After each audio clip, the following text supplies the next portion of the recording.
Hello friends, so welcome to my channel ਜਿਸਦਾ ਨਾਮ ਹੈ ਸਿਮਰਨ ਪੰਜਾਬੀ ਚੈਨਲ। ਮੈਂ ਖਾਸ ਤੌਰ ਤੇ ਪੰਜਾਬੀ ਦੇ ਸਟੂਡੈਂਟ ਲਈ ਜੋ ਐਨਟੀ ਐਗਜ਼ਾਮ ਤੇ ਨਾਲ ਦੇ ਨਾਲ ਮਾਸਟਰ ਗ੍ਰੇਡ ਦੀ ਤਿਆਰੀ ਕਰਦੇ ਪਏ ਨੇ, ਇੱਥੇ ਆ ਕੇ ਆਪਣੀ ਐਗਜ਼ਾਮ ਦੀ ਤਿਆਰੀ ਕਰ ਸਕਦੇ ਨੇ। ਡਿਫਰੈਂਟ ਟਾਈਪ ਦੀ ਇਨਫੋਰਮੇਸ਼ਨ ਪ੍ਰੋਵਾਈਡ ਕਰਵਾ ਰਹੀ ਹਾਂ ਜੋ ਤੁਹਾਡੇ ਐਗਜ਼ਾਮ ਵਾਸਤੇ ਜ਼ਰੂਰੀ ਹੈ।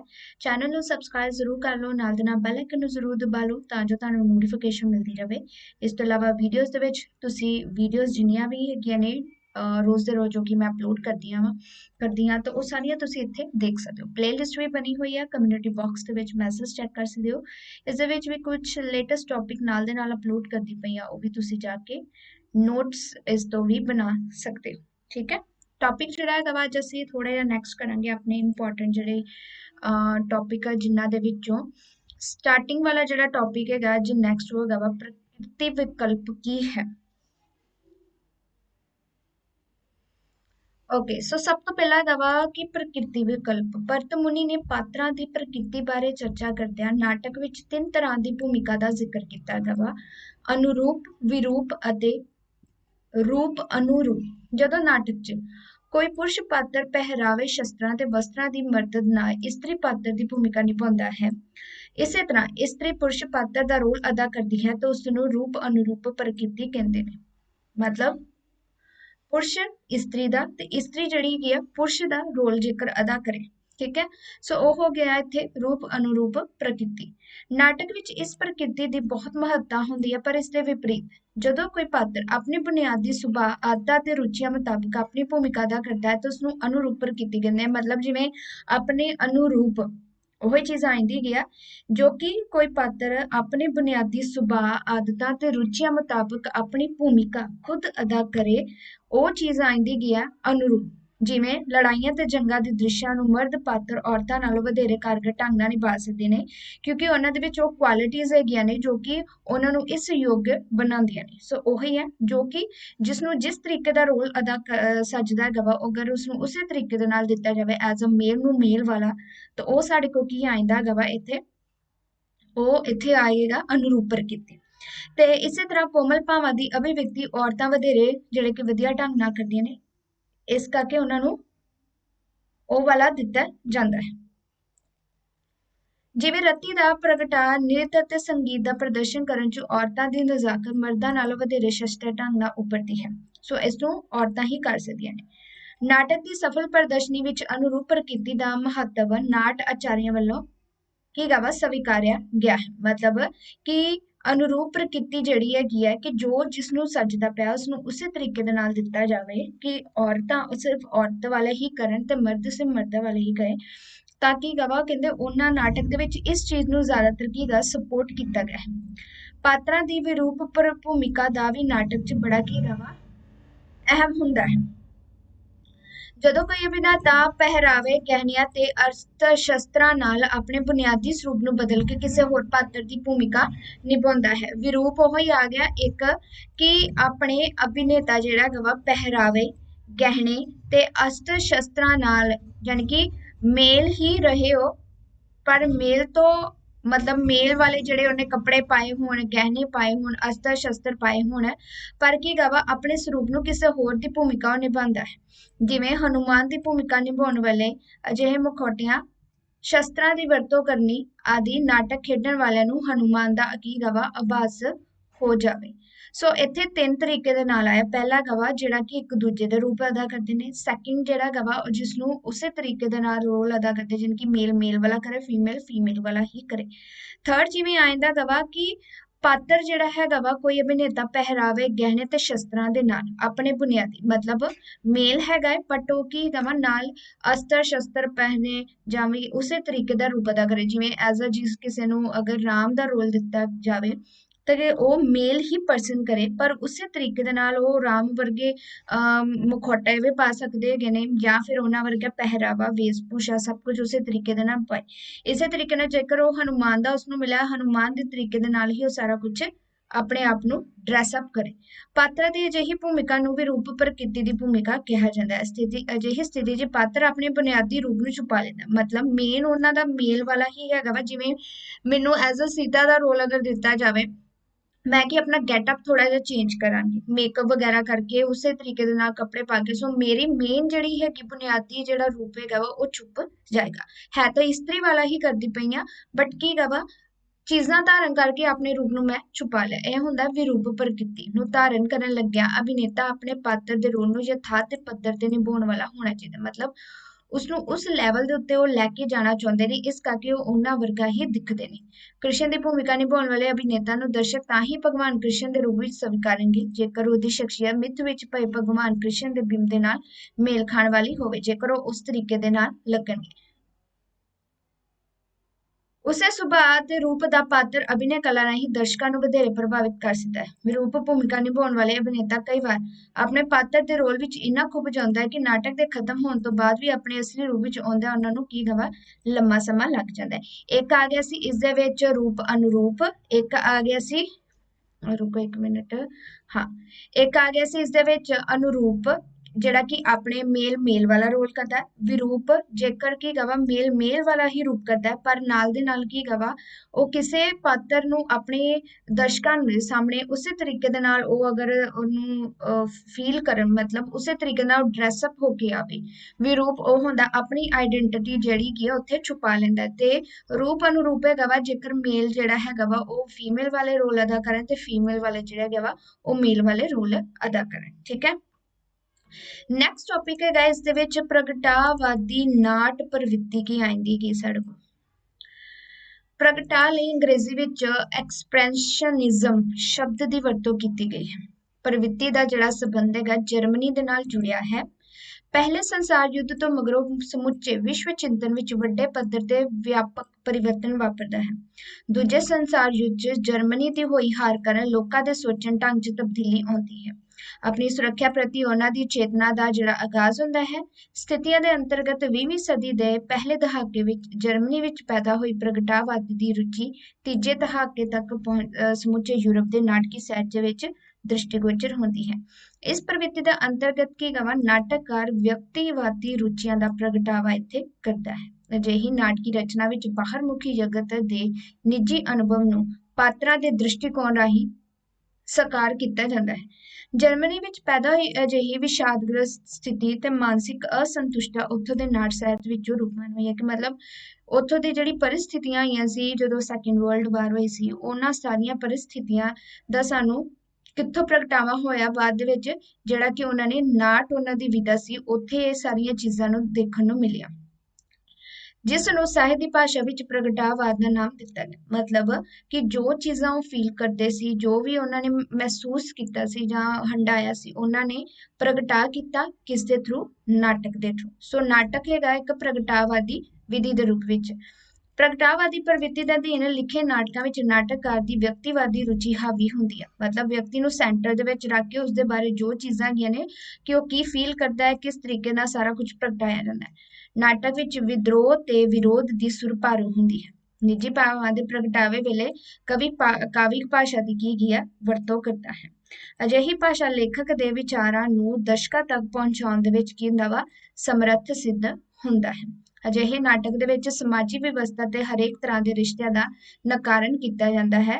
ਕੋਈ ਵੀ ਮਤਲਬ ਕਿਉਂਕਿ ਇਹ ਚੀਜ਼ਾਂ ਜਿਹੜੀਆਂ ਹੈਗੀਆਂ ਨੇ ਇੱਕ ਤਰੀਕੇ ਦੇ ਨਾਲ ਉਹਨਾਂ ਨੂੰ ਦੁੱਖ ਦੇਣ ਵਾਲੀਆਂ ਹੁੰਦੀਆਂ ਨੇ ਜਾਂ ਫਿਰ ਕਹਿ ਸਕਦੇ ਹੋ ਕਿ ਉਹਨਾਂ ਦੇ ਅੱਗੇ ਪ੍ਰੋਬਲਮਸ ਕ੍ਰੀਏਟ ਕਰਦੀਆਂ ਹੈਗੀਆਂ ਨੇ ਤੇ ਇਸ ਕਾਰਨ ਉਹਨਾਂ ਦਾ ਕੀ ਗਵਾ ਨਕਾਰਨ ਕਰਦੇ ਨੇ। ਪਾਤਰਾਂ ਦੁਆਰਾ ਉਚਰਿਤ ਮਨ ਬਚਨੀਆਂ ਵੀ ਲੇਖਕ ਦੀਆਂ ਨਿੱਜੀ ਭਾਵਾਂ ਦਾ ਸਮੂਰਤੀਕਰਨ ਕਰਦੀਆਂ। ਮਤਲਬ ਮਨ ਬਚਨੀਆਂ ਦੇ ਆਪਣੇ ਆਪ ਅੰਦਰੋਂ ਜਿਹੜੇ ਮਾਨਸਿਕਤਾ ਜਿਹੜੀ ਨੂੰ ਕਹਿ ਦਿੰਦੇ ਹੋ ਕਿ ਆਪਣੇ ਆਪ ਨਾਲ ਗੱਲਾਂ ਕਰਨੀਆਂ, ਤਾਂ ਉਹ ਚੀਜ਼ਾਂ ਵੀ ਇਸ ਦੇ ਵਿੱਚ ਨਾਟਕ ਦੇ ਵਿੱਚ ਦਿਖਾਈ ਜਾਂਦੀ ਹੈ। ਸਟ੍ਰਿੰਗਬਰਗ ਇਸ ਪ੍ਰਵਿਰਤੀ ਦਾ ਪ੍ਰਮੁੱਖ ਨਾਟਕਕਾਰ ਹੈ।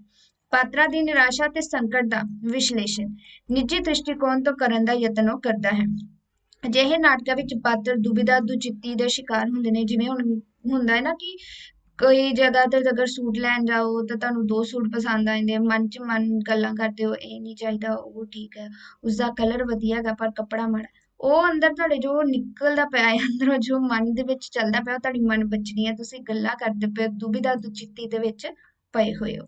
ਮਾਨਸਿਕ ਉਲਝਣਾਂ ਵਿੱਚ ਗ੍ਰਸੇ ਇਹਨਾਂ ਪਾਤਰਾਂ ਦੀ ਸਥਿਤੀ ਖੰਡਿਤ ਮਾਨਸਿਕਤਾ ਦੀ ਸ਼ਿਕਾਰ ਹੁੰਦੀ ਹੈ। ਦਬੀਆਂ ਘੁੱਟੀਆਂ ਭਾਵਨਾਵਾਂ ਨਾਲ ਗ੍ਰਸੇ ਅਜਿਹੇ ਪਾਤਰ ਜੀਵਨ ਦੇ ਸੱਚ ਨਾਲ ਸਮਝੌਤਾ ਕਰਨ ਲਈ ਗਵਾਰਾ ਨਹੀਂ ਹੁੰਦੇ। ਤੇ ਇਹ ਅਗਰ ਤੁਸੀਂ ਇਹ ਤਾਂ ਮੈਂ ਸਿੰਪਲ ਜੀ ਇੱਕ ਐਗਜ਼ਾਮਪਲ ਦੱਸੀ ਸੀ, ਪਰ ਜੇਕਰ ਇਹੋ ਜਿਹੇ ਨਾਟਕ ਦੇ ਵਿੱਚ ਦੇਖਿਆ ਜਾਵੇ ਤੇ ਜਿਹੜੇ ਪਾਤਰ ਸੀ ਉਹ ਕੀ ਹੈਗੇ ਸੀ, ਬਹੁਤ ਹੀ ਵਿਸ਼ਾਦ ਜਿਹੜੀ ਭਾਵਨਾਵਾਂ ਦੇ ਨਾਲ ਗ੍ਰਸਤ ਹੈਗੇ ਸੀ। ਅਜਿਹੇ ਨਾਟਕਾਂ ਵਿੱਚ ਅੰਕ ਵੰਡ ਤੋਂ ਗੁਰੇਜ਼ ਕਰਨ ਦਾ ਸੁਝਾਅ ਦਿੱਤਾ ਜਾਂਦਾ ਹੈ। ਦਰਸ਼ਕਾਂ ਦੀ ਬਿਰਤੀ ਖੰਡਿਤ ਨਾ ਹੋਣ ਦੀ ਸਥਿਤੀ ਨੂੰ ਧਿਆਨ ਦੇ ਵਿੱਚ ਰੱਖਦਿਆਂ ਪਰਦਿਆਂ ਦੀ ਵਰਤੋਂ ਦਾ ਸੁਝਾਅ ਨਹੀਂ ਕੀਤਾ ਜਾਂਦਾ। ਮਤਲਬ ਇਹ ਹੈਗਾ ਵਾ ਕਿ ਜਿਵੇਂ ਇੱਕ ਤੋਂ ਬਾਅਦ ਦੂਜਾ ਜਿਹੜਾ ਹੈਗਾ ਵਾ ਉਸਦੇ ਵਿੱਚ ਮਤਲਬ ਲੈ ਕੇ ਨਹੀਂ ਜਾਇਆ ਜਾਣਾ ਚਾਹੀਦਾ। ਮਤਲਬ ਇਸ ਤਰੀਕੇ ਨਾਲ ਜਿਵੇਂ ਇਕਾਗਰ ਹੋ ਕੇ ਉਹ ਇਸ ਚੀਜ਼ ਨੂੰ ਦੇਖਦੇ ਹੈਗੇ ਨੇ, ਉਸਦੇ ਵੱਲ ਹੀ ਇਹ ਸੁਝਾਅ ਦਿੱਤਾ ਜਾਂਦਾ ਹੈਗਾ ਕਿ ਪਰਦਿਆਂ ਦੀ ਵਰਤੋਂ ਦਾ ਇਸ ਦੇ ਵਿੱਚ ਸੁਝਾਅ ਨਹੀਂ ਦਿੱਤਾ ਜਾਂਦਾ ਕਿ ਉਹਨਾਂ ਦੀ ਬਿਰਤੀ ਨਾ ਟੁੱਟੇ। ਅਜਿਹੇ ਨਾਟਕ ਦੀ ਪੇਸ਼ਕਾਰੀ ਦਾ ਸਮਾਂ ਵੱਧ ਤੋਂ ਵੱਧ 1.5 ਘੰਟੇ ਦਾ ਹੁੰਦਾ ਤਾਂ ਕਿ ਦਰਸ਼ਕ ਜਿਹੜਾ ਹੈਗਾ ਅਕੇਵਾਂ ਵੀ ਮਹਿਸੂਸ ਨਾ ਕਰਨ। ਛੋਟੇ ਥੀਏਟਰਾਂ ਦੀ ਲੋੜ ਦੇ ਉੱਤੇ ਬਲ ਦਿੱਤਾ ਜਾਂਦਾ ਹੈ ਤਾਂ ਜੋ ਦਰਸ਼ਕ ਅਦਾਕਾਰਾਂ ਦੀ ਨਿੱਕੀ ਤੋਂ ਨਿੱਕੀ ਜਿਹੜੀ ਅਦਾ ਹੈਗੀ ਆ ਉਸਨੂੰ ਨੇੜਿਓਂ ਦੇਖ ਸਕੇ। ਅਜਿਹੇ ਨਾਟਕ ਵਿੱਚ ਪਾਤਰਾਂ ਨੂੰ ਸਿਰਜਣਾਤਮਕ ਹੋਣ ਦਾ ਮੌਕਾ ਵੀ ਦਿੱਤਾ ਜਾਂਦਾ ਹੈ। ਲੋੜ ਮੁਤਾਬਕ ਪਾਤਰ ਆਪਣੀ ਅਦਾਕਾਰੀ ਦੀ ਪ੍ਰਤਿਭਾ ਨੂੰ ਸਾਕਾਰ ਕਰ ਸਕਣ। ਅਜਿਹੀ ਸਥਿਤੀ ਵਿੱਚ ਪਾਤਰ ਨਿਰਦੇਸ਼ਕ ਦੀਆਂ ਹਦਾਇਤਾਂ ਤੋਂ ਸੁਰਖਰੂ ਹੁੰਦਾ ਰਹਿੰਦਾ ਹੈ, ਯਾਨੀ ਕਿ ਹੋਰ ਵਧੀਆ ਤਰੀਕੇ ਦੇ ਨਾਲ ਉਹ ਸਾਹਮਣੇ ਲੈ ਕੇ ਆ ਸਕਣ। ਪਰੰਪਰਕ ਵਿਧੀ ਤੋਂ ਉਲਟ ਇਸ ਪ੍ਰਵਿਰਤੀ ਨਾਲ ਸੰਬੰਧਿਤ ਨਾਟਕ ਵਿੱਚ ਅਭਿਨੇਤਾਵਾਂ ਦੇ ਮੇਕਅਪ ਦੇ ਉੱਤੇ ਜ਼ੋਰ ਨਹੀਂ ਦਿੱਤਾ ਜਾਂਦਾ, ਸਗੋਂ ਆਪਣੀ ਅਦਾਕਾਰ ਰਾਹੀਂ ਉਹ ਕੀ ਗਏ ਵਾ ਪਾਤਰ ਨੂੰ ਸਾਕਾਰ ਕਰਨ ਦੀ ਕੋਸ਼ਿਸ਼ ਕਰਦੇ ਨੇ ਮਤਲਬ ਕਿ ਜੋ ਹੈ ਉਹ ਸਾਹਮਣੇ ਦਿਖੇ, ਪਿੱਛੇ ਨਾ ਲੁਕੇ। ਜਿੱਥੇ ਤੱਕ ਇਸ ਨਾਟਕ ਵਿੱਚ ਮੰਚ ਸਮੱਗਰੀ ਦੀ ਵਰਤੋਂ ਦਾ ਸਵਾਲ ਹੈ, ਸਟ੍ਰਿੰਗਬਰਗ ਨੇ ਚਿੰਨ੍ਹਾਤਮਕ ਕਾਰਜ ਦੇ ਉੱਤੇ ਵਧੇਰੇ ਜ਼ੋਰ ਦਿੱਤਾ ਹੈ। ਇਸ ਧਾਰਨਾ ਦੇ ਸੰਬੰਧਿਤ ਨਾਟਕਕਾਰਾਂ ਦੇ ਵਿੱਚ ਵੈਡੇਕਾਈਜ਼, ਜੂਜੀਜ਼ ਓ ਨੀਲ, ਐਲਮਰ ਰਾਈਸ ਵਰਗੇ ਪ੍ਰਮੁੱਖ ਨਾਟਕਕਾਰ ਨੇ ਜਿਨ੍ਹਾਂ ਨੇ ਨਾਟਕਾਂ ਦੀ ਰਵਾਇਤੀ ਪੇਸ਼ਕਾਰੀ ਤੋਂ ਹਟ ਕੇ ਚਿੰਨ੍ਹਾਤਮਕ ਰੰਗਮੰਚ, ਵਾਰਤਾਲਾਪ ਦੇ ਪੱਖੋਂ ਭਾਸ਼ਣੀ ਸੰਵਾਦ ਤੇ ਸਧਾਰਨ ਪਾਤਰਾਂ ਦੇ ਵਿਪਰੀਤ ਅਲੰਕਾਰੀ ਚਿੱਤਰ ਵਾਲੇ ਪਾਤਰਾਂ ਤੇ ਵਿਸ਼ੇਸ਼ ਬਲ ਦਿੱਤਾ ਸੀ। ਮਤਲਬ ਇਹਨਾਂ ਨੇ ਕੁਝ ਐਕਸਟਰਾ ਇਸ ਦੇ ਵਿੱਚ ਦੱਸਿਆ ਹੈਗਾ ਵਾ ਕਿ ਇਹ ਜਿਹੜੇ ਨਾਟਕਕਾਰ ਸੀ ਇਹਨਾਂ ਨੇ ਜੋ ਕਿ ਰਵਾਇਤੀ ਢੰਗ ਦੇ ਨਾਲ ਨਾਟਕ ਪੇਸ਼ ਕੀਤੇ ਜਾਂਦੇ ਸੀ ਉਹਨਾਂ ਤੋਂ ਅਲੱਗ ਚਿੰਨ੍ਹਾਤਮਕ ਰੰਗਮੰਚ ਤੇ ਜ਼ਿਆਦਾ, ਇਸ ਤੋਂ ਇਲਾਵਾ ਭਾਸ਼ਣ ਜਿਹੜਾ ਹੈਗਾ ਸੀ, ਸੰਵਾਦ ਤੇ ਨਾਲ ਦੇ ਨਾਲ ਅਲੰਕਾਰੀ ਚਰਿੱਤਰ ਵਾਲੇ ਪਾਤਰਾਂ ਦੇ ਉੱਤੇ ਜ਼ਿਆਦਾ ਧਿਆਨ ਦਿੱਤਾ ਸੀ। ਪ੍ਰਗਟਾਵਾਦੀ ਪ੍ਰਵਿਰਤੀ ਦੇ ਅਧੀਨ ਜਿੱਥੇ ਵਿੱਤ ਪੱਖੋਂ ਮਨੁੱਖੀ ਰਿਸ਼ਤਿਆਂ ਤੋਂ ਬਗਾਵਤ ਤੇ ਕ੍ਰਾਂਤੀ ਦੀ ਭਾਵਨਾ ਨੂੰ ਉਜਾਗਰ ਕਰਨ ਵਾਲੇ ਨਾਟਕਾਂ ਦੀ ਰਚਨਾ ਕੀਤੀ ਗਈ ਸੀ, ਉੱਥੇ ਚਿੰਨ੍ਹਾਤਮਕ ਵਾਰਤਾਲਾਪ ਤੇ ਪ੍ਰਤੀਕਾਤਮਕ ਸਟੇਜ ਸੈਟਿੰਗ ਇਸ ਦੀ ਵਿਲੱਖਣਤਾ ਨੂੰ ਉਜਾਗਰ ਕਰਨ ਵਾਲੇ ਪਛਾਣ ਚਿੰਨ੍ਹ ਨੇ। ਮਤਲਬ ਇਹ ਜਿਹੜੀਆਂ ਚੀਜ਼ਾਂ ਇੱਥੇ ਦੱਸੀਆਂ ਸੀ, ਇੱਕ ਇਹਨਾਂ ਦੀਆਂ ਵਿਸ਼ੇਸ਼ਤਾਵਾਂ ਹੀ ਤੁਸੀਂ ਕਹਿ ਸਕਦੇ ਹੋ ਕਿ ਇਸ ਦੇ ਵਿੱਚ ਚਿੰਨ੍ਹਾਤਮਕ ਵਾਰਤਾਲਾਪ ਜਾਂ ਪ੍ਰਤੀਕਾਤਮਕ ਸਟੇਜ ਜਿਹੜੀ ਸੈਟਿੰਗ ਹੈਗੀ ਸੀ, ਇਸ ਨੂੰ ਵੀ ਇਸ ਦੇ ਵਿੱਚ ਲੈ ਕੇ ਆਇਆ ਗਿਆ ਸੀ ਤੇ ਟੌਪਿਕ ਇਸ ਦੇ ਵਿੱਚ ਇਸ ਤਰੀਕੇ ਦੇ ਲਏ ਜਾਂਦੇ ਸੀ ਕਿ ਮਨੁੱਖੀ ਰਿਸ਼ਤਿਆਂ ਤੋਂ ਬਗਾਵਤ ਤੇ ਕ੍ਰਾਂਤੀ ਦੀ ਭਾਵਨਾ ਆ ਜਾਂਦੀ ਹੈ। ਠੀਕ ਹੈ, ਇਹ ਹੈਗਾ ਸੀ ਪ੍ਰਗਟਾਵਾਦੀ ਜਿਹੜੇ ਕਹਿ ਸਕਦੇ ਹੋ ਤੁਸੀਂ ਪ੍ਰਵਿਰਤੀ, ਕਿ ਜੋ ਮਨੁੱਖ ਨੇ ਹੰਢਾਇਆ ਹੈਗਾ ਸੀ ਨਾਟਕ ਦੇ ਥਰੂ ਉਸ ਨੂੰ ਸਾਹਮਣੇ ਲੈ ਕੇ ਆਉਣਾ। ਅਲੰਕਾਰਿਕ ਇੱਕ ਤਰੀਕੇ ਦੇ ਨਾਲ ਵਿੱਚ ਚਿੰਨ੍ਹਾਤਮਕ, ਪ੍ਰਤੀਕਾਤਮਕ ਇਹਨਾਂ ਵਿਧੀਆਂ ਦੀ ਵਰਤੋਂ ਕਰਨੀ। ਨੈਕਸਟ ਆਇੰਦਾ ਕਸਰ ਕੋ ਪਾਰਸੀ ਥੀਏਟਰ ਕੀ ਗਏ। 8ਵੀਂ ਸਦੀ ਚ ਪਾਰਸੀ ਲੋਕ ਈਰਾਨ ਤੋਂ ਨਿਕਲ ਕੇ ਭਾਰਤ ਦੇ ਪੱਛਮੀ ਕੰਢਿਆਂ ਤੇ ਆ ਕੇ ਵਸ ਗਏ ਤੇ 19ਵੀਂ ਸਦੀ ਵਿੱਚ ਅਖੀਰ ਵਿੱਚ ਜਦੋਂ ਬੰਗਾਲ ਵਿੱਚ ਕਸਬੀ ਨਾਟਕ ਹੋਂਦ ਚ ਆ ਗਿਆ ਤਾਂ ਕੁਝ ਪਾਰਸੀਆਂ ਨੇ ਵੀ ਨਾਟਕ ਤੇ ਦੂਜੀਆਂ ਕਲਾਵਾਂ ਚ ਆਪਣਾ ਯੋਗਦਾਨ ਪਾਉਣਾ ਸ਼ੁਰੂ ਕੀਤਾ। ਇੱਕ ਪਾਰਸੀ ਫਰਾਮਜ਼ੀ ਨੇ ਵਪਾਰਕ ਦ੍ਰਿਸ਼ਟੀ ਨੂੰ ਧਿਆਨ ਚ ਰੱਖਦਿਆਂ ਪਹਿਲੀ ਪਾਰਸੀ ਨਾਟ ਮੰਡਲੀ ਬਣਾਈ, ਮਤਲਬ ਪੈਸੇ ਵਾਸਤੇ ਉਹਨਾਂ ਨੇ ਕੀਤਾ ਸੀ। 30 ਦੇ ਵਿੱਚ ਇਹਨਾਂ ਨਾਟ ਮੰਡਲੀਆਂ ਦਾ ਪੂਰਾ ਬੋਲਬਾਲਾ ਰਿਹਾ। ਕੁਝ ਇੱਕ ਨਾਟ ਮੰਡਲੀਆਂ ਦੇ ਨਾਂ ਇਸ ਪ੍ਰਕਾਰ ਨੇ: Alfred theatrical company, old theatrical company, Parsi theatrical company. ਤੇ ਪਹਿਲਾ ਇਹਨਾਂ ਕੰਪਨੀਆਂ ਨੇ ਸ਼ੇਕਸਪੀਅਰ ਦੇ ਅਨੁਵਾਦਿਤ ਨਾਟਕਾਂ ਨੂੰ ਖੇਡਣਾ ਆਰੰਭ ਕੀਤਾ। ਪਿੱਛੋਂ ਇਹਨਾਂ ਨੇ ਸਮਾਜ ਸੁਧਾਰਕ ਵਿਸ਼ਿਆਂ ਤੇ ਆਧਾਰਿਤ ਨਾਟਕ ਖੇਡੇ। ਇਹਨਾਂ ਚੋਂ ਅਭਿਨੈ ਕਰਨ ਵਾਲਾ ਅਦਾਕਾਰ ਸੋਹਣੀ ਦਿੱਖ ਵਾਲਾ ਅਦਾਕਾਰੀ ਚ ਮਾਹਿਰ ਹੁੰਦਾ ਸੀ। ਨਾਟਕਾਂ ਵਿੱਚ ਕੰਮ ਕਰਨ ਵਾਲੇ ਅਦਾਕਾਰਾਂ ਦੀ ਪੋਸ਼ਾਕ ਤੜਕ ਭੜਕ ਵਾਲੀ ਤੇ ਲਿਖਵੀਂ ਹੁੰਦੀ ਸੀ। ਕਾਵਿਕ ਤੇ ਲੈਮਈ ਸੰਵਾਦ ਦਰਸ਼ਕਾਂ ਨੂੰ ਕੀ ਗਏ ਸੀ, ਇੱਕ ਤਰੀਕੇ ਦੇ ਨਾਲ ਕੀਲ ਲੈਂਦੇ ਸੀ। ਗੀਤ ਇਹਨਾਂ ਨਾਟਕਾਂ ਦੀ ਪੇਸ਼ਕਾਰੀ ਦਾ ਖਾਸਾ ਰਿਹਾ ਹੈ। ਗੀਤਾਂ ਦੇ ਬੋਲ ਰਾਹੀਂ ਦਰਸ਼ਕਾਂ ਨੂੰ ਕੀ ਕੀਤਾ ਜਾਂਦਾ ਸੀ, ਉਤੇਜਿਤ। ਸੋ ਇਸ ਦੇ ਵਿੱਚ ਪੋਸ਼ਾਕ ਤੜਕ ਭੜਕ ਵਾਲੀ ਤੇ ਲਿਖਵੀਂ ਹੁੰਦੀ ਸੀ, ਨਾਲ ਦੇ ਨਾਲ ਇਸ ਦੇ ਵਿੱਚ ਗੀਤ ਵਗੈਰਾ ਵੀ ਪੇਸ਼ ਕੀਤੇ ਜਾਂਦੇ ਸੀ। ਹਰੇਕ ਪਾਰਸੀ ਕੰਪਨੀ ਕੋਲ ਆਪਣਾ ਨਾਟਕਕਾਰ ਹੁੰਦਾ ਸੀ। ਇਹਨਾਂ ਨਾਟਕਾਂ ਨੂੰ ਖੇਡਣ ਤੋਂ ਬਾਅਦ ਪ੍ਰਕਾਸ਼ਿਤ ਨਹੀਂ ਕੀਤਾ ਜਾਂਦਾ। ਕੰਪਨੀਆਂ ਦੇ ਸ਼ਹਿਰ ਵਿੱਚ ਆਉਣ ਤੋਂ ਪਹਿਲਾਂ ਇਸ਼ਤਿਹਾਰ ਦੇ ਜ਼ਰੀਏ ਲੋਕਾਂ ਨੂੰ ਸੂਚਿਤ ਕੀਤਾ ਜਾਂਦਾ ਸੀ। ਆਗਾ ਹਸ਼ਰ ਮੁਹੰਮਦ ਇਸ ਸਮੇਂ ਦਾ ਸਭ ਤੋਂ ਮਸ਼ਹੂਰ ਨਾਟਕਕਾਰ ਹੋਇਆ ਹੈ। ਉਹਨਾਂ ਨੇ ਪਾਰਸੀ ਥੀਏਟਰ ਨੂੰ ਨਵੀਨ ਰੰਗਤ ਜਿਹੜੀ ਦਿੱਤੀ ਸੀ। ਤਕਨੀਕ ਪੱਖੋਂ ਪਾਰਸੀ ਥੀਏਟਰ ਭਾਰਤ ਦੀ ਲੋਕ ਨਾਟ ਪਰੰਪਰਾ ਤੇ ਪੱਛਮ ਜਿਹੜਾ ਹੈਗਾ ਸੀ ਉਸਦੇ ਥੀਏਟਰ ਦਾ ਇੱਕ ਰਲਵਾਂ ਅਨੁਸਰਨ ਸੀ। ਨਾਟਕੀ ਪੇਸ਼ਕਾਰੀ ਵੇਲੇ ਮੰਚ ਦੇ ਪਿੱਛੇ ਗੂੜੇ ਰੰਗ ਦਾ ਪਰਦਾ ਜਿਹੜਾ ਪ੍ਰਿਸ਼ਠਭੂਮੀ ਦਾ ਕੰਮ ਕਰਦਾ ਸੀ। ਨਾਟਕ ਦਾ ਆਰੰਭ ਮੰਗਲਾਚਰਨ ਹੁੰਦਾ ਸੀ। ਵਿਧੀਵਤ ਢੰਗ ਨਾਲ ਦੇਵੀ ਦੇਵਤਿਆਂ ਦੀ ਉਪਾਸਨਾ ਤੋਂ ਬਾਅਦ ਨਾਟਕ ਦੀ ਪੇਸ਼ਕਾਰੀ ਆਰੰਭ ਹੁੰਦੀ ਸੀ। ਅਦਾਕਾਰਾਂ ਦੇ ਚਿਹਰੇ ਸ਼ੋਕ ਰੰਗਾਂ ਨਾਲ ਲਿਪੇ ਹੁੰਦੇ ਸੀ। ਨਾਟਕਾਂ ਦਾ ਆਰੰਭ ਸੂਤਰਧਾਰ ਦੇ ਬੋਲਾਂ ਦੁਆਰਾ ਹੁੰਦਾ ਸੀ। ਕੰਪਨੀਆਂ ਨੇ ਉਸ ਸਮੇਂ ਸਮੁੱਚੇ ਭਾਰਤ ਵਿੱਚ ਨਾਟਕ ਦੀ ਲਹਿਰ ਨੂੰ ਕੀ ਕੀਤਾ ਸੀ, ਪ੍ਰਫੁੱਲਿਤ ਕੀਤਾ ਸੀ। ਇਹਨਾਂ ਨਾਟਕਾਂ 'ਚ ਮਨਬਤਨੀਆਂ ਤੇ ਸਮੂਹ ਗਾਣ ਦਾ ਪ੍ਰਯੋਗ ਵਿਆਪਕ ਪੱਧਰ ਤੇ ਹੁੰਦਾ ਸੀ। ਦਰਸ਼ਕਾਂ ਨੂੰ ਸਿੱਧੇ ਰੂਪ 'ਚ ਸੰਬੋਧਨ ਕਰਨ ਦੀ ਰਵਾਇਤ ਦਾ ਵੀ ਇਸ ਨਾਟਕ 'ਚ ਆਮ ਕੀ ਗਾ ਸੀ, ਪ੍ਰਚਲਨ ਸੀ, ਯਾਨੀ ਕਿ ਡਾਇਰੈਕਟ। ਇਹ ਨਾਟਕ ਦੇਰ ਰਾਤ ਨੂੰ ਆਰੰਭ ਹੁੰਦੇ ਸਵੇਰੇ 4-5 ਵਜੇ ਤੱਕ ਸਮਾਪਤ ਹੁੰਦੇ ਸੀ। ਇਤਿਹਾਸ, ਮਿਥਿਹਾਸ, ਰਾਸ ਲੀਲਾ ਵਿਸ਼ਿਆਂ ਨਾਲ ਸੰਬੰਧਿਤ ਨਾਟਕਾਂ ਵਿੱਚ ਮਸ਼ਕਰੀ ਦਾ ਅੰਸ਼ ਜਿਹੜਾ ਹੈਗਾ ਸੀ ਜ਼ਰੂਰ ਸ਼ਾਮਿਲ ਹੁੰਦਾ ਸੀ। ਇਸ ਨਾਟਕ ਦੇ ਥੀਏਟਰ ਦੇ ਅਦਾਕਾਰ ਜਿਹੜੇ ਹੈਗੇ ਸੀ ਨੱਚਣ ਗਾਉਣ ਦੀ ਕਲਾ ਦੇ ਵਿੱਚ ਕੀ ਹੁੰਦੇ ਸੀ, ਪ੍ਰਬੀਨ ਹੁੰਦੇ ਸੀ। ਆਪਣੇ ਰੋਲ ਨੂੰ ਸਫਲਤਾਪੂਰਵਕ ਨਿਭਾਉਣ ਲਈ ਕਲਾਕਾਰ ਘੰਟਿਆਂਬੱਧੀ ਮਸ਼ਕ ਕਰਦੇ ਤੇ ਦਰਸ਼ਕਾਂ ਦੇ ਭਾਰੀ ਸਮੂਹ ਦੇ ਸਾਹਮਣੇ ਆਪਣੀ ਆਵਾਜ਼ ਨੂੰ ਉੱਚੀ ਸੁਰ ਵਿੱਚ ਦਰਸ਼ਕਾਂ ਤੱਕ ਪਹੁੰਚਾਉਣ ਦੇ ਵਿੱਚ ਕਮਾਲ ਹਾਸਲ ਕਰਦੇ ਸੀ, ਯਾਨੀ ਕਿ ਉੱਚੀ ਬੋਲ ਕੇ। ਇਸ ਦੇ ਪਾਤਰ ਦੀ ਭੂਮਿਕਾ ਮਰਦਾਂ ਵੱਲੋਂ ਨਿਭਾਈ ਜਾਂਦੀ ਸੀ। ਇੱਕ ਥੀਏਟਰ ਕੰਪਨੀ ਕੋਲ 100 ਤੋਂ 150 ਕਲਾਕਾਰ ਤੱਕ ਦੀ ਗਿਣਤੀ ਹੁੰਦੀ ਸੀ। ਅਭਿਨੇਤਾਵਾਂ ਦੀ ਪਛਾਣ ਕਿਸੇ ਇੱਕ ਵਿਸ਼ੇਸ਼ ਪਾਤਰ ਦੀ ਭੂਮਿਕਾ ਨਿਭਾਉਣ ਨਾਲ ਜੁੜੀ ਹੁੰਦੀ ਸੀ। ਭਾਰਤੀ ਨਾਟਕ ਦੇ ਇਤਿਹਾਸ ਵਿੱਚ ਅਗਰ ਗੱਲ ਕਰੀਏ ਤਾਂ ਪਾਰਸੀ ਥੀਏਟਰ ਦੀ ਭੂਮਿਕਾ ਨੂੰ ਅਣਗੌਲਿਆ ਨਹੀਂ ਕੀਤਾ ਜਾ ਸਕਦਾ। 20ਵੀਂ ਸਦੀ ਦੇ ਦੂਜੇ ਦਹਾਕੇ ਤੱਕ ਇਹਨਾਂ ਥੀਏਟਰਕਲ ਕੰਪਨੀਆਂ ਦਾ ਪੂਰਾ ਪ੍ਰਭਾਵ ਰਿਹਾ। ਫਿਲਮਾਂ ਦੇ ਉਹਨਾਂ ਭਾਵੇਂ ਇਹ ਜਿਹੜੇ ਥੀਏਟਰ ਪਰੰਪਰਾ ਬਹੁਤ ਮੱਧਮ ਪੈ ਗਈ, ਪਰ ਭਾਰਤ ਦੀ ਹਰੇਕ ਭਾਸ਼ਾ 'ਚ ਰਚੇ ਗਏ ਨਾਟ ਸਾਹਿਤ ਨੇ ਸੁਚੇਤ ਅਤੇ ਰੂਪ 'ਚ ਇਹਨਾਂ ਦੇ ਪ੍ਰਭਾਵ ਨੂੰ ਕਬੂਲਿਆ ਸੀ। ਪੰਜਾਬੀ ਨਾਟਕ ਦੇ ਉੱਤੇ ਵੀ ਇਹਨਾਂ ਦਾ ਪ੍ਰਭਾਵ ਸਪਸ਼ਟ ਰੂਪ ਦੇ ਵਿੱਚ ਦ੍ਰਿਸ਼ਟੀਗੋਚਰ ਹੁੰਦਾ ਹੈ। ਇਹਨਾਂ ਕੰਪਨੀਆਂ ਦੇ ਪ੍ਰਭਾਵ ਥੱਲੇ ਉਪਜੀਆਂ ਨਾਟ ਮੰਡੀਆਂ ਨੇ ਪੰਜਾਬੀ ਵਿੱਚ ਨਾਟਕ ਖੇਡਣੇ ਸ਼ੁਰੂ ਕਰ ਦਿੱਤੇ। ਜਿਵੇਂ ਹੁਣ ਸਾਡੇ ਕੋਲ ਆਏ ਡਾਕਟਰ ਚਰਨ ਸਿੰਘ, ਬਾਬਾ ਬੁੱਧ, ਅਰੂਰ ਸਿੰਘ ਤਾਇਬ, ਆਈਸੀ ਨੰਦਾ, ਕਿਰਪਾ ਸਾਗਰ, ਗਿਆਨੀ ਦਿੱਤ ਸਿੰਘ ਵਗੈਰਾ ਨਾਟਕਕਾਰ ਨੇ ਜਿਨ੍ਹਾਂ ਨੇ ਇਹਨਾਂ ਦੁਆਰਾ ਪ੍ਰਦਰਸ਼ਿਤ ਕੀਤੇ ਜਾਣ ਵਾਲੇ ਨਾਟਕਾਂ ਦੇ ਜੋ ਕਿ ਦਰਸ਼ਕ ਸੀ। ਤੇ ਇਹਨਾਂ ਨਾਟਕਕਾਰਾਂ ਨੇ ਸੁਚੇਤ ਅਚੇਤ ਰੂਪ ਵਿੱਚ ਪਾਰਸੀ ਥੀਏਟਰ ਦੇ ਪ੍ਰਭਾਵ ਨੂੰ ਗ੍ਰਹਿਣ ਕੀਤਾ ਸੀ। ਅੱਗੇ ਆਇੰਦਾ ਹੈਗਾ ਵਾ ਸਾਡੇ ਕੋਲ ਨੈਕਸਟ ਟੌਪਿਕ ਪਿੱਛਲ ਝਾਤ ਫਲੈਸ਼ਬੈਕ ਵਿਧੀ। ਕਈ ਜਿਹੜੇ ਹੈਗੇ ਯੁਗਤ ਵਰਤਦੇ ਨੇ, ਕਈ ਨਹੀਂ ਵਰਤਦੇ ਗੇ। ਹੁਣ ਇਸ ਦੇ ਬਾਰੇ ਕੀ ਕਿਹਾ ਗਿਆ ਹੈ ਕਿ ਸਾਹਿਤ ਦੇ ਦੂਜੇ ਯਾਨਰਾਂ ਦੀ ਤਰ੍ਹਾਂ ਹੀ ਨਾਟਕ ਵਿੱਚ ਵੀ ਪਿੱਛਲ ਝਾਤ ਦੀ ਜੁਗਤ ਆਮ ਵਰਤੀ ਜਾਂਦੀ ਹੈ। ਨਾਟਕ ਸਿਰਜਣ ਦੀ ਇਸ ਯੁਗਤ ਰਾਹੀਂ ਨਾਟਕਕਾਰ ਨਾਟਕ ਦੀ ਘਟਨਾ ਦਾ ਬਿਆਨ ਕਰਨ ਵੇਲੇ ਕਿਸੇ ਪਾਤਰ ਜਾਂ ਸਥਿਤੀ ਬਾਰੇ ਪੂਰਾ ਵੇਰਵਾ ਨਹੀਂ ਦਿੰਦਾ, ਬਲਕਿ ਕੁਝ ਲੁਕਾ ਕੇ ਵੀ ਰੱਖਦਾ ਹੈ। ਅਜਿਹੀ ਜਾਣਕਾਰੀ ਦਾ ਬਿਆਨ ਅੱਗੇ ਚੱਲ ਕੇ ਉਹ ਦਿੰਦਾ, ਮਤਲਬ ਥੋੜਾ ਜਿਹਾ ਸਸਪੈਂਸ ਜਿਵੇਂ ਕਹਿ ਸਕਦੇ ਹੋ ਪਾ ਕੇ। ਇਸ ਨੂੰ ਪਿੱਛਲ ਝਾਤ ਇਸ ਕਰਕੇ ਕਿਹਾ ਜਾਂਦਾ ਹੈ ਕਿਉਂਕਿ ਪਿਛਲੇ ਹਿੱਸੇ ਦੀਆਂ ਘਟਨਾਵਾਂ ਦੀ ਰਹਿੰਦੀ ਜਾਣਕਾਰੀ ਬਾਰੇ ਬਾਤ ਪਿੱਛੋਂ ਪੁਆਈ ਜਾਂਦੀ ਹੈ।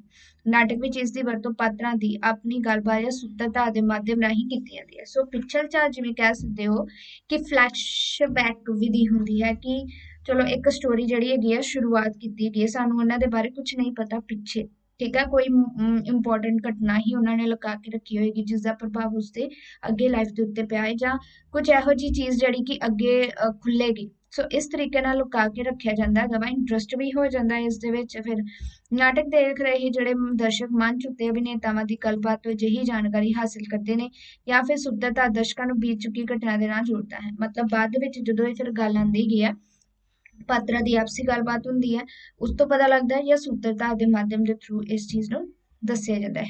ਅਜਿਹੀ ਘਟਨਾ ਦੀ ਮੰਚ ਉੱਤੇ ਪੇਸ਼ਕਾਰੀ ਨਹੀਂ ਕੀਤੀ ਜਾਂਦੀ, ਸਗੋਂ ਬਿਆਨ ਦੀ ਵਿਧੀ ਰਾਹੀਂ ਦਰਸ਼ਕਾਂ ਨੂੰ ਉਸ ਬਾਰੇ ਜਾਣਕਾਰੀ ਦਿੱਤੀ ਜਾਂਦੀ ਹੈ।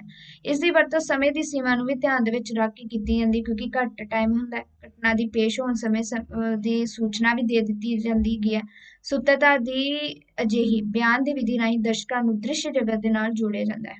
ਨਾਟਕਕਾਰ ਕਈ ਮੌਕਿਆਂ ਤੇ ਅਜਿਹੀ ਵਿਧੀ ਦੀ ਵਰਤੋਂ ਕਰਦਾ ਹੈ। ਵਰਤਮਾਨ 'ਚ ਵਾਪਰਨ ਵਾਲੀਆਂ ਘਟਨਾਵਾਂ ਦੇ ਪਿਛੋਕੜ ਨੂੰ ਸਿਰਜਦਾ ਆ, ਦਰਸ਼ਕਾਂ ਨੂੰ ਅਤੀਤ ਦੇ ਜਿਹੜੇ ਵੇਰਵੇ ਹੈਗੇ ਨੇ ਉਹਨਾਂ ਤੋਂ ਵੀ ਜਾਣੂ ਕਰਵਾਉਂਦਾ ਹੈ।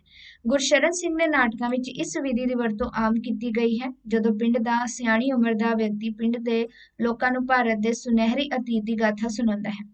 ਅਜਮੇਰ ਔਲਖ ਦਾ ਨਾਟਕ ਅੰਨੇ ਨਿਸ਼ਾਨਚੀ ਵਿੱਚ ਵੀ ਪਿੱਛਲ ਝਾਤ ਦੀ ਵਰਤੋਂ ਕੀਤੀ ਗਈ ਹੈ। ਜਗਦੀਸ਼ ਸਚਦੇਵਾ ਦੇ ਨਾਟਕ ਸਾਵੀ ਦਾ ਪਹਿਲਾ ਦ੍ਰਿਸ਼ ਪਿੱਛਲ ਝਾਤ ਰਾਹੀਂ ਹੀ ਸ਼ੁਰੂ ਹੁੰਦਾ ਹੈ, ਜਿਸ ਤੋਂ ਦਰਸ਼ਕਾਂ ਨੂੰ ਪਤਾ ਲੱਗਦਾ ਹੈ ਕਿ ਕੋਈ ਅਜਿਹਾ ਭੇਤ ਹੈ ਜਿਸ ਨੇ ਜਿਹੜਾ ਸਾਵੀ ਨੇ ਰਾਂਝੂ ਤੋਂ ਛੁਪਾਇਆ ਹੈ। ਸੋ ਉਹੀ ਹੈ फ्लैशबैक विधि की वरतों की जाती है। कोई राज छुपाया जाता है, वो पहलों खोलिया नहीं जाता, अगे जाके वो दसिया जाता है ते जिहड़े अभिनेता है उन्हां दे थ्रू या तो फिर जिहड़े हैगे सूत्रधार की वरतों करके। सो इहो ਜਿਹੇ ਸਾਨੂੰ नाटक भी मिलते हैं जिन्हां दे विच इस विधि की वरतों की गई है।